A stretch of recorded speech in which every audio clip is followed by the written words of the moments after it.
तो जैसे कि हमने लास्ट एपिसोड के अंदर देखा था, जो वो शाह होती है वो चैनी से बोलती है कि हमें पूरे डिवाइन लैंड और जो डीमन वर्ल्ड है उसके अंदर जो जुआन मिंग रियल है वो नहीं मिला, लेकिन उसके बाद भी हमें एक इस प्रकार का जो वर्ल्ड है वो मिला है जो कि आपके डिस्क्रिप्शन के अंदर बिल्कुल फिट बैठता है। और सच बताओ तो मैं इस चीज़ को चाहती हूँ कि जो ब्रदर चैनी है वो वहाँ पर जाए, लेकिन उसके बाद भी अगर उसकी बात की जाए तो वो इस चीज़ के लिए एग्री जो बिल्कुल भी नहीं करेगा, क्योंकि आप तो इस चीज़ को जानते ही हो कि वो बिल्कुल भी नहीं चाहता कि आप जो यूजियान है उससे बात करें या फिर उसके ऊपर कोई भी फेवर करे। और अब उसकी इस बात को सुनते के साथ ही चैनी जो होता है वो उससे बोलता है कि अच्छा तो तुम फोरोंग की बात कर रही हो। जो सुनकर जो वो शाह होती है वो चैनी की तरफ देखते हुए बोलती है कि बता चैनी, ये आपके हाथों के बीच में क्या है। जो सुनकर अब चैनी जो होता है वो नीचे की तरफ देखते हुए बोलता है कि बाइकिंग तुम यहाँ पर क्या कर रही हो। और अब उसके इतना बोलते के साथ ही हम देखते हैं कि बाइकिंग जो होती है वो चैनी की पॉकेट के अंदर छुपी हुई बैठी होती है और खाना खा रही होती है और बहुत ही फनी तरीके से वापस से पॉकेट के अंदर चली जाती है। और अब चैनी जो होता है वो शाह जो होती है उससे बोलता है कि मेरी स्टूडेंट जो है वो थोड़ी सी बदतमीज़ है तो इसे माफ़ कर देना। जो सुनकर वो शाह हंसते हुए बोलती है कि अरे कोई बात नहीं, जब मेरी डॉटर छोटी थी तो वो भी इसी तरह की हरकतें किया करती थी, लेकिन बड़ी होने के बाद में वो समझदार हो गई।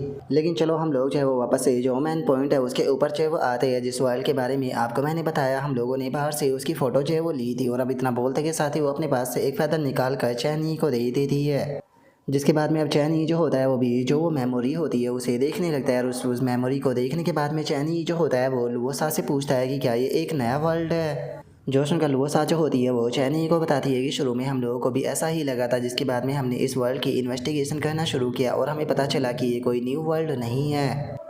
जिस टाइम पर ये वर्ल्ड जो है वो अपेयर हुआ था उस टाइम पर ये वर्ल्ड जो था वो पूरी तरीके से ब्लैक था, जिस कारण हमें लगा कि शायद ये एक डेड स्टार है जिसने कि गॉड ऑफ किंगडम की जो ओरिजिनल वाइटैलिटी और सपोर्ट को खो दिया है। लेकिन 50 सालों के बाद में जो ये वर्ल्ड था अचानक से इसके अंदर से बहुत ज़्यादा एनर्जी जो है वो निकलने लगी और ये छोटे छोटे पीसों में बट गया, जिसके बाद में ये हमें लगा कि शायद ये मर जाएगा, लेकिन ये वापस से ज़िंदा हो गया और इसका जो साइज़ था वो ओरिजिनल के मुकाबले 10 गुना ज़्यादा बड़ा हो गया। जो सुनते के साथ ही चैनी जो होता है वो बोलता है कि तो क्या इसका मतलब किसी ने जो परमोडियल एसेंस है वो इस स्टार के अंदर डालकर इसे वापस से पुनर्जीवित जो है वो किया है। लेकिन ऐसा कैसे हो सकता है, क्योंकि अगर इस वर्ल्ड की बात की जाए तो ये तो यहाँ पर हमारे कंट्रोल के अंडर आता है, तो फिर क्या ऐसा हो सकता है कि कोई एलियन रेस जो है उसने आकर ऐसा किया हो। लेकिन मेरे ब्रदर के रहते हुए इमोर्टल रियलम के अंदर आकर कौन ऐसा कर सकता है। जो सुनते के साथ ही जो वो साह होती है वो बोलती है कि अगर ऐसा हुआ भी होगा तो मुझे नहीं लगता कि कोई पर्सन इतना बड़ा बेवकूफ़ होगा कि एक डेड स्टार के ऊपर जो परमोडियल एसेंस है उसे बेकार जो है वो करेगा। लेकिन अगर इस टाइम पर जो वो स्टार है उसकी बात की जाए तो उसका जो साइज़ है वो लगातार जो है वो बढ़ते हुए जा रहा है, जिसका वो अपने आसपास में आने वाले जो हज़ारों वर्ल्ड है उन्हें डिस्ट्रॉय जो है वो कर चुका है। पता नहीं यहाँ पर कितने सारे डीमन इमोर्टल और जो डिवाइन कॉन्टिनेंट के स्टार सिस्टम थे वो उसके कारण यहाँ पर कोलैप्स जो है वो हो चुके हैं। और एल्डरों की इन्वेस्टिगेशन के मुताबिक जो इसकी प्रोग्रेस की स्पीड है अगर ये इसी हिसाब से चलती रही और अगर इसे रोका नहीं गया तो अगले 1000 साल के अंदर ये बहुत बड़ा वर्ल्ड जो है वो बन जाएगा और ये पूरा का पूरा जो यूजियान रियलम है उसे कवर कर लेगा। और इससे भी ज़्यादा अजीब बात ही जो है वो ये है कि जो ये अचानक से इवोल्व हो रही दुनिया जो है वो यहाँ पर बहुत ही ज़्यादा अजीब है, क्योंकि इसका जो साइज़ है वो यहाँ पर किसी बॉल की तरह बिल्कुल भी नहीं है, बल्कि जो इसका साइज़ है वो एक प्लेन की तरह है।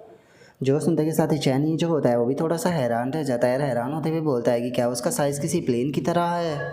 और देखा जाए तो बीते सालों में हम लोग जो है उस न्यू वर्ल्ड की इन्वेस्टिगेशन करने के लिए अपनी 2 बार टीमें जो है वो भेज चुके हैं और दोनों ही टीमों के अंदर जो एल्डर थे उन्हें लीडर जो है वो बनाकर भेजा गया था, लेकिन जैसे ही वे लोग जो है उस वर्ल्ड के अंदर इंटर किए तो उनके साथ में जो हमारा कॉन्टैक्ट था वो खो गया। लेकिन चूँकि जो मिंग है वो अभी भी ज़िंदा है तो इसलिए मुझे यकीन है कि वे लोग अभी भी ज़िंदा ही होंगे, लेकिन यहाँ पर हज़ारों से भी ज़्यादा लोग जो है वो डिसअपेयर जो है वो हो चुके हैं और यहाँ पर जो सिचुएशन है वो इस प्रकार की है जिसे कि एक्सप्लेन भी नहीं किया जा सकता। और कई साल पहले उसे आखिरी बार एक्सप्लोर जो है वो किया था, जिसके कारण जो यूजियान है उसका जो फ्यूचर है वो पूरी तरीके से डूब चुका है। ब्रदर चैनी, क्या आप अभी भी जोस या बाओ है उसे जानते हो। जो सुनकर चैनी जो होता है वो बोलता है कि हाँ वो मुझे याद है, जिस टाइम पर फोर्थ वर्ल्ड डिजास्टर आया था उस टाइम पर जो आओ थी उसने अपनी जो लाइफ फोर्स थी उसे पूरी तरीके से एग्जॉस्ट कर दिया था, लेकिन उसके बाद भी उसने उस टाइम पर एक बच्चे को जन्म दिया था। जो सुनकर लुओसा जो होती है वो बोलती है कि हाँ बिल्कुल मुझे याद है कि उस टाइम पर ब्रदर किन और आप दोनों ही उसे अपने साथ में जो है वो लेकर जाना चाहते थे, लेकिन जो ब्रदर किन थे उन्होंने फोर्सफुली उस टाइम पर जो यूजियान थी उसे अपने साथ में लेकर चले गए। लेकिन अब अगर पीछे देखती हूँ तो मुझे ऐसा लगता है कि यहाँ पर उस बच्चे के लिए सबसे ज़्यादा बेस्ट होता अगर आप दोनों ने उसे यहाँ पर स्टार्टिंग से गाइड किया होता और उसकी परवरिश की होती। जो सुनते के साथ ही अब चैनी जो होता है वो उसे बोलता है कि ठीक है मुझे बताओ कि वो बच्चा जो है वो इस टाइम पर कैसा कर रहा है। जो सुनते के साथ ही जो वो शाह होती है वो उसे बताती है कि उस बच्चे के पास में ह्यूमन और डीमन दोनों की हाइब्रिड ब्लड लाइन है। जिसका उस बच्चे की बॉडी के अंदर काफ़ी सारे हाइब्रिड के जो डिफेक्ट है वो पाए जाते हैं। जैसे कि अगर जो उसके इंटरनल ऑर्गन्स है उसकी बात की जाए तो उसके 5 इंटरनल ऑर्गन्स जो है वो इमोर्टल है, और वहीं जो उसका छठा इंटरनल ऑर्गन्स है वो असल में एक ह्यूमन का है। तो इसीलिए मुझे नहीं लगता कि उसकी कल्टीवेशन को मेंशन करने की कोई भी ज़रूरत है। आप इसी चीज़ से अंदाज़ा लगा सकते हो कि जिस टाइम पर वो बच्चा था वो फ्लाई भी नहीं कर पाता था। और इसका सबसे बड़ा कारण जो है वो खुद मेरी सिस्टर इन लॉ है, क्योंकि आप तो इस चीज़ को जानते ही हो कि जिस टाइम पर जो सिस्टर इन लॉ थी वो मर गई थी, तो जो मेरी सिस्टर थी उसे यही लगता था कि यहाँ पर जो मेरी सिस्टर इन लॉ है उसकी मौत का कारण जो है वो खुद जियाओ बाओ है।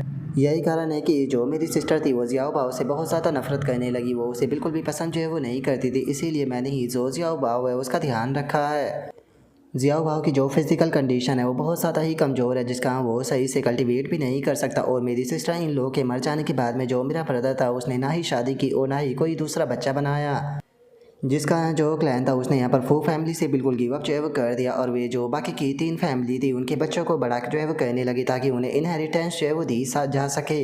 लेकिन अपनी फिजिकल कंडीशन इतनी बेकार होने के बाद में भी उस बच्चे ने कभी भी गिव अप जो है वो नहीं किया। वो हमेशा शांत रहकर अपनी यहाँ पर जो ट्रेनिंग है वो करता रहता है। वो दूसरों के मुकाबले 100 गुना ज़्यादा ट्रेनिंग करता है। और फाइनली जिस टाइम पर वो बड़ा हुआ तो उसकी जो दोनों ब्लड लाइन थी वो उसकी बॉडी के साथ में कम्प्लीटली फ्यूज जो है वो हो गई, जिसके कारण उसकी जो कल्टीवेशन की स्पीड थी वो अचानक से बहुत ही ज़्यादा इंक्रीज हो गई। और 1000 साल का होने से पहले ही उसकी जो कल्टीवेशन थी वो क्रिएशन रियलम में जो है वो पहुंच गई। और इसी के साथ में उसने 6 के 6 पाथ के ऊपर भी यहाँ पर परफेक्शन जो है वो प्राप्त कर ली, जो कि थे light, fire, thunder, wind, illusion और साउंड। यहाँ तक कि उसकी जो कल्टीवेशन की स्पीड थी वो इतनी ज़्यादा थी कि उसने यहाँ पर जो तीनों फैमिली के सक्सेसर थे उन्हें भी सरपास जो है वो कर दिया था। यहाँ तक कि जो खुद ग्रैंडफादर है उन्होंने ये चीज़ कही कि अगर जियाओ बाओ को और 1000 साल तक ट्रेन करने का मौका जो है वो दिया जाए तो वो यहाँ तक कि जो उसके ब्रदर है उन्हें भी पूरी तरीके से सरपास कर डीमन इमोर्टल की पोजीशन प्राप्त कर लेगा। और अब उसकी इस बात को सुनते के साथ ही जो चैन ही होता है वो उसे बोलता है कि इसका मतलब वो पहले से ही अंदर है और उसके बारे में कोई भी न्यूज़ है वो नहीं है। तो जो फोर होंगे उसने इस चीज़ के बारे में किस तरह से रिएक्ट किया। जो सुनते के साथ ही जो वो शाह होती है वो उसे बताती है कि वो बहुत ही ज़्यादा गुस्से में आ गया था और उसने उन दर्जनों एल्डरों को कैद में डाल दिया था जिन्होंने कि जियाओ बाओ को सीक्रेटली वहाँ पर जाने की एडवाइस दी थी। इससे अलग उसने अपने ही क्लैन के बहुत सारे लोगों को भी मार दिया जो कि जुआन मिंग रियलम के डिस्ट्रक्शन के खिलाफ थे। और इससे अलग जो तीनों ग्रेट फैमिली थी जिन, डैन और चुलिन, उनके ऊपर भी नज़र जो है वो रखी जाने लगी और उन्हें उनके घर के अंदर ही अरेस्ट जो है वो कर दिया गया। जिसका जो पूरा का पूरा यूजियान रियलम है वो इस टाइम पर पूरी तरीके से डर में डूबा हुआ है, क्योंकि उसे यहाँ पर इस टाइम पर 2 चीज़ों का डर है। पहला तो ये कि जो चुनमिंग रियलम है कहीं वो यहाँ पर और ज़्यादा ना बढ़ जाए, और इससे अलग उन्हें ब्रदर के गुस्से का भी डर है कि कहीं वो अपने गुस्से से सब कुछ तबाह ना कर दे। वैसे तो जो मेरा भाई है उसने डायरेक्टली मुझसे कभी भी ये बात जो है वो नहीं बोली, लेकिन उसके बाद भी मैं जानती हूँ कि जो मेरा भाई है वो मुझसे भी काफ़ी ज़्यादा नाराज़ है, जिसका सबसे बड़ा कारण जो है वो मेरी ग्रेट रिस्पॉन्सिबिलिटी है। और वहीं अगर जो जियाओ बाओ है उसकी बात की जाए तो उसकी जो पर्सनैलिटी है वो मेरी ब्रदर की तरह स्ट्रॉन्ग नहीं है, और ना ही वो मेरी सिस्टर की इन लॉ की तरह डोमिनेटिंग है। उस बच्चे के अंदर जो सबसे बड़ी प्रॉब्लम है वो उसका सॉफ्ट नेचर है, क्योंकि वो बहुत ही ज़्यादा सॉफ्ट दिल का है। वो कभी भी किसी दूसरे पर्सन को सफ़र जो है वो करते हुए नहीं देख पाता, इसीलिए वो बिना किसी को बोले ही सीक्रेटली उस वर्ल्ड के अंदर इंटर जो है वो कर गया था। जो सुनते के साथ ही चैनी जो होता है वो उसे बोलता है कि ठीक है, तुम्हें चिंता करने की कोई ज़रूरत नहीं, मैं इमोर्टल फैदल क्लैन के जो मेंबर और जो जियाओ बाओ है उन्हें वहाँ से बाहर निकाल कर लेकर आऊँगा। और इससे अलग यहाँ पर जो तुम्हारा भाई है फूरोंग, इससे पहले कि वो पूरी तरीके से पागल जो है वो हो जाए उससे अच्छा सही रहेगा कि तुम उसे समझाकर शांत जो है वो कर दो, नहीं तो मुझे कोई प्रॉब्लम नहीं होगी उसे दोबारा से पीटने में। और वैसे भी तुम्हारे मुताबिक तुमने कहा कि वो जियाओ बाओ को अपने बच्चे की तरह ट्रीट जो है वो नहीं करता है, तो इसीलिए मैं उससे ये चीज़ जो है वो पूछना चाहता हूँ कि वो उस बच्चे को रखना चाहता है या नहीं रखना चाहता है। अगर वो उस बच्चे को नहीं रखना चाहता तो उसे मैं रखूँगा। और अब चैनी की इस बात को सुनते के साथ ही जो भाई किंग होती है वो इस चीज़ को सुनकर काफ़ी ज़्यादा हैरान जो है वो रह जाती है, और अगले ही पल वो बहुत ज़्यादा खुश हो जाती है और खुश होते हुए बोलती है कि फाइनली अब हमें लिटिल ब्रदर जो है वो मिलने वाला है। जो सुनते के साथ ही चैनी जो होता है वो बाइकिंग के सर के ऊपर मारते हुए उसे बोलता है कि मैं उसे वापस लेकर आने वाला हूँ, लेकिन मैं किन काव को दे दूँगा, किन काव ही यहाँ पर उसका ध्यान जो है वो रखेगा। और अब उसके इतना बोलते के साथ ही हमारा व्यू जो होता है वो किन काव के ऊपर आ जाता है, जो कि बहुत ही फनी सा फेस बनाते हुए बोलता है कि आखिर इस चीज़ में यहाँ पर क्या ही डिफरेंस हो जाएगा जो कि तुम कर रहे हो या फिर जो मेरी वाइफ ने मेरे साथ में किया था। ये बात जो है उस रात की है जिस टाइम पर बहुत ही तेज़ हवाएं जो है वो चल रही थी और जो ठंडा है वो भी चमक रही थी, और इसी के साथ में बहुत ही तेज़ बारिश जो है वो भी हो रही थी। और जो मेरी वाइफ थी वो ऐसे मौसम में थोड़ा बाहर टहलने के लिए निकल गई, लेकिन जिस टाइम पर वो बाहर जो है वो टहल रही थी तो उसे यहाँ पर जो माउंटेन थी उसके बीच में एक धीरे धीरे जो आवाज़ थी वो सुनाई थी। और जिस टाइम पर वो उस आवाज़ का पीछा करते हुए उस आवाज़ के पास में पहुंची तो उसे पता चला कि वहाँ पर एक छोटा सा पिग था जो कि काफ़ी बुरी तरीके से इंजर्ड था और वो लगभग मरने की कगार पर था। और उस पिग को देखने के बाद में जो मेरी वाइफ थी उसका दिल जो है वो पिघल गया और वो कहने लगी कि ओ माय गॉड, ये कितनी ज़्यादा बुरी तरीके से इंजर्ड है, इसे देखकर मुझे बहुत ही ज़्यादा बुरा फील हो रहा है, तो मैं इसे घर पर लेकर चलती हूँ। जिसके बाद में मेरी वाइफ जो थी वो उस पिग को लेकर आ गई और लाकर उसे मुझे दे दिया। और अब उसकी इस बात को सुनते के साथ ही वहाँ पर बैठा हुआ एक और बंदा जो होता है वो हंसने लगता है, हंसते हुए बोलता है कि सच में तुम्हारी बातें जो होती है वो सुनने में काफ़ी ज़्यादा फ़नी लगती है। जो सुनते के साथ ही जो किन गाँव होता है वो चैनी से बोलता है कि तुम्हें यहाँ पर कुछ करने से पहले यहाँ पर मेरा खुद का भी यहाँ पर जो फैसला है उसे जानना चाहिए था। जो सुनते के साथ ही चैनी जो होता है वो उसकी तरफ देखते हुए बोलता है कि तुम ही तो हमेशा कंप्लेन करते रहते हो कि तुम्हारे पास में कोई भी आउटस्टैंडिंग स्टूडेंट जो है वो नहीं है। अगर यहाँ पर जो लुओश है उसके मुताबिक ज़ियाओबा की बात की जाए तो वो बच्चा जो है वो यहाँ पर काफ़ी ही ज़्यादा टैलेंटेड है और वो यहाँ पर तुम्हारी ट्रेनिंग के लिए पूरी तरीके से परफेक्ट बैठता है। जो सुनकर किनगाव जो होता है वो बोलता है कि कोई फ़र्क नहीं पड़ता कि वो टैलेंटेड है या नहीं है, वो आओ का बेटा है, तो इसीलिए उसके अंकल होने के नाते हम लोग उसे बिल्कुल भी इग्नोर जो है वो नहीं कर सकते हैं। मैंने पहले ही तुम्हें ये चीज़ जो है वो बताई थी कि वो बास्टर्ड फुरोंग जो है वो टीचिंग के बारे में कुछ भी जो है वो नहीं जानता है। अगर हम वो फोर्सफुली ही उस टाइम पर उस बच्चे को ले लेते तो वो कुछ भी नहीं कर पाता, क्योंकि अगर वो ज़्यादा बोलता तो तुम उसे पीटते थे। लेकिन चलो अभी भी ज़्यादा देर जो है वो नहीं हुई है, तो इसीलिए जिस टाइम पर तुम उसे वापस जो है वो लेकर आ जाओगी तो उसे मुझे दे देना, मुझे यहाँ पर कोई भी दिक्कत नहीं है। अपने लिए एक स्टूडेंट जो है वो रखने में इस तरीके से मेरे पास में एक एक्स्ट्रा गॉड चाइल्ड जो है वो आ जाएगा। और उसके इतना बोलते के साथ ही जो किन फैन होती है वो चैनी के पास में आकर उसे बताती है कि मास्टर और अंकल 2 दिन पहले यहाँ पर जो स्टेडियम वारगोन है वहाँ पर काफ़ी ज़्यादा हंगामा जो है वो मचा था। जो सुनकर चैनी ही बोलता है कि ठीक है बताओ वहाँ पर क्या हुआ है। जो सुनकर किन फैन जो होती है वो बताती है कि जो स्टर ड्रैगन है उसने यहाँ पर एक मैसेज को पब्लिश जो है वो किया था, जिसके अंदर की बताया गया कि कंपटीशन के जो रूल है वो चेंज हो चुके हैं। और उन्होंने बताया कि जो इनाम देने वाले यहाँ पर गॉड थे उन्हें चेंज जो है वो कर दिया गया, और इस टाइम पर इनाम देने वाले जो गॉड है वो अंकल हो चुके हैं, जिस कारण जो सभी लोग थे वो इस चीज़ से बहुत ज़्यादा भड़क गए और वे लगातार कंप्लेन करने लगे।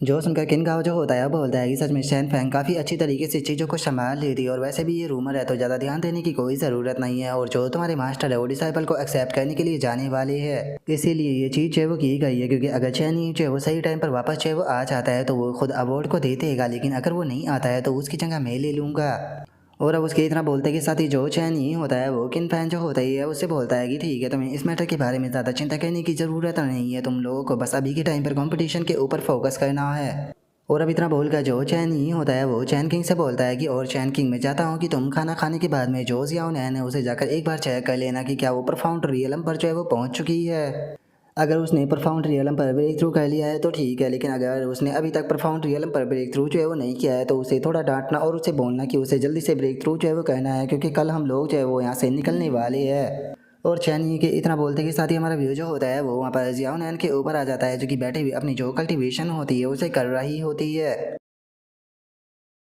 और अब इसी के साथ में जो हमारा आज का एपिसोड है वो भी यहीं पर ही कंप्लीट जो है वो हो जाता है। तो नेक्स्ट एपिसोड के अंदर देखिए कि आगे क्या होता है। अगर आप लोगों को वीडियो अच्छी लगी हो तो लाइक करना, चैनल को सब्सक्राइब करना। मैं मिलता हूँ नेक्स्ट एपिसोड के अंदर, तब तक के लिए बाय बाय गाइज।